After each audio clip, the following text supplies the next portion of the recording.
So this is the brand new adidas F50 Messi, which for the first time in a while is also more or less at least the same boot that Messi himself will be wearing. Plus, it's not your regular F50 Elite either. So in today's video, I'm gonna tell you everything you need to know, including how it feels and plays on the pitch, plus why this might be one of the contenders for best new boots of the year. So in typical Adidas fashion, they released a Messi version of their speed boot. But unlike on previous generations of the X, where it was just like this graphical design update that was just basically the normal boot, Adidas have now actually built the entire upper according to Messi's wishes and specifications. Meaning that this boot, the boot that you and I can buy, is, well, 95% of it at least, is what Messi is going to wear himself. And some of you out there might be thinking, well, of course it is. It's the Messi boot that they sell. That's what he wears, right?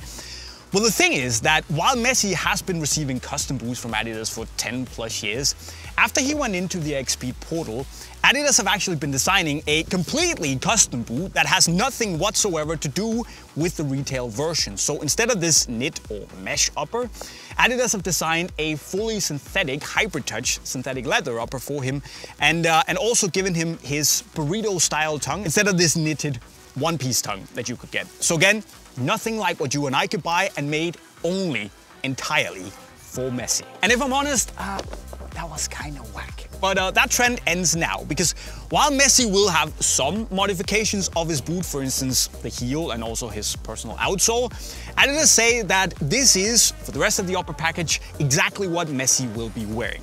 So Adidas here have swapped that regular mesh fiber touch upper from the normal F50s with hybrid touch, which was that synthetic leather upper introduced on the 2014 Adidas here. And also we get the burrito style tongue that Messi likes so much. And all of that has been packaged with, maybe you've already guessed it, it takes heavy design cues from the 2011 Adi Zero Prime, where you get that same forefoot graphic, you get the same stripe placement, you have that colored bumper on the toe. And there are even like subtle references, such as the release paper, you know, the finish of the upper, where you have this little almost checker pattern, carbon fiber-like texture to it. It's really cool. And something as simple as like the sprint web texture has also taken the same shape and placement as the micro texturing did on the Adi Zero Prime back then. Details. Which is cool, because the Prime was a great boot, but at the same time, I'm kind of struggling understanding the story, because Messi never really wore the Primes. He wore the leather version of the Adi Zero instead. So that is what it is. I mean, you take some parts of history and you throw others, but anyways, the boots here are called Triunfo Dorado, which my Spanish videographer tells me I completely butchered, but also it means Golden Triumph. And it's a nice throwback to Messi obviously wearing the Golden Leyenda boots, but also the Golden Adi Zeros after the World Cup in 2010. And I think the story is, well, some parts at least, it's there, and it's a nice alternative to the regular F50s. But the thing is that a cool story is great, but honestly it pales into utter insignificance compared to the importance of how the boots feel. Well, let me put it this way. I kind of understand why Messi is now happy to wear the retail version here, because that hybrid touch upper is just such a good material. Now, I've been really vocal about being a big fan of it ever since the 2014 Adi Zero, and while the new upper here might not be as soft and pliable from the get-go, it gets there-ish relatively quickly at least. Meaning that, on paper at least, we're gonna get a new Adidas F50 with what is very, very close to having one of, in my opinion, one of the best uppers on a speed boot ever. So that's quite something. And again, it might not ever be as soft and, you know, stupidly pliable as it was on the F50 back then, but it's good and close enough for me to feel very, very comfortable in these. And the best thing is that the more you wear them, the more stupidly soft it's gonna get. Now, as for the fit, I got a pretty good experience in the Messis here, just like with the regular F50s. So these fit you well, the Messis will too. And it was this experience that it molded nicely to my foot, especially after that initial 1 to 2 hour breaking time, where the upper just really gets to work with the shape of your foot. is not that it softens up too much or overstretches like leather would. Hybrid Touch doesn't do that, but still it feels as if the upper is kind of allowed to take to the shape of your foot, to just mold around it in a really close and loyal way and work with the little bumps and shapes of your foot.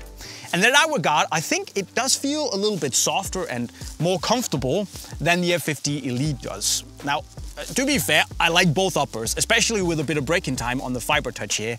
But I will say that these just, to me, feel a bit more elegant and slightly more comfortable, frankly, than the thinner, more snug, speed-oriented fit in the regular F50 Elite. But apart from that, you get the same pretty streamlined, sleek shape in both of the boots and that really lovely, low, pointy toe box. I should also say that the Messis are 7 grams heavier at 190 grams. But to be honest, like on the pitch, I didn't really notice. And actually, I thought that because of the way the upper fits and is a little bit more comfortable, the boots felt a bit lighter on my feet in the sense that they felt a bit more free. So at least that was my perception. But let's just touch a bit on the upper here. Pun intended, that was nice. But it is just a little bit, I mean, thicker is a bad word, but it is technically a bit thicker than the Fiber Touch upper, meaning that there is just a little bit more material between your foot and the ball. It feels a bit more dampened.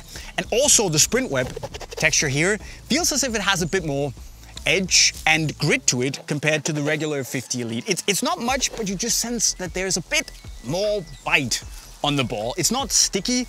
It has this like matte nature to it, but yeah. Keep that in mind if that's something you're after. Now shape-wise, as I said, it's very similar to the F50 Elite. It has a medium width in the midfoot, should fit most foot shapes out there. However, with the introduction of the burrito style tongue, you can really open up the midfoot and really adjust the tightness of it. So I reckon that for the players that thought the regular 50 Elite midfoot was a little bit too tight with the compression fit tongue, I think that might accommodate a little bit more to those players because you can adjust a little bit more. Likewise, for me, having a really slim foot, you can also really tuck it in if that's what you want. Now, I'm personally never going to love the burrito style tongue, but at the same time, I don't really mind, so it's hard to be mad at either. So my videographer just asked me off camera, why don't you love the burrito style tongue? And I guess I never explained. So here's the deal. If you come a little closer here, you can see that there's a lot of open space right here, which is actually a bit of a problem because it feels a bit loose and annoying when you're just running around, but you can solve it if you just pull the laces tight. And if you want to be really sure that it doesn't get loose again when you play, you can just do the runner's loop, which I'll link right up there. So runner's loop, and it's fine. But what I am annoyed about is the fact that Adidas have decided to give us the Sprint Frame 360 outsole. It's not a bad tooling at all, but the reason it bugs me is that one, this is not the outsole the Messi is wearing, and two, the outsole he is wearing, the Gambit Tracks outsole on his boots, is one of my personal favorite outsoles of the last 10 years. It's so well balanced. It's such a good outsole. And the fact that Adidas have now, well, basically denied us mere mortals the opportunity to once again enjoy wearing a Gambit Tracks outsole is just, yeah, it's a bit annoying if I'm honest, especially because the upper is so good.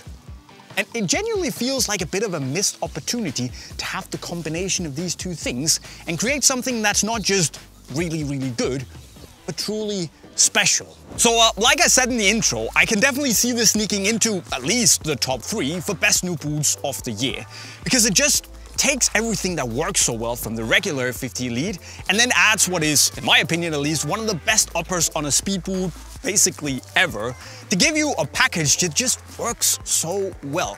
It's light, it's sleek, and for a speed boot actually, it's really comfortable. And for me, it's kind of only the outsole that's a little bit of a downer. I mean, this is pretty good, but it just could have been that much better. But still, it's just a really, really solid package. And I mean, if you can live with the gold colorway, it's definitely something I think you should check out. In the link to Unisport right over there, shameless plug. There's also a league and a club version if you're into that. But before you go and buy the new Messi boots, tell me if you want these or the regular 50 Elites in the comment section right down below, or any other boot for that matter. But also make sure you subscribe to the channel with the notifications on and check down the playlist right down there if you want to learn some cool new skill moves. And with that, I'll be signing off. Cheerio.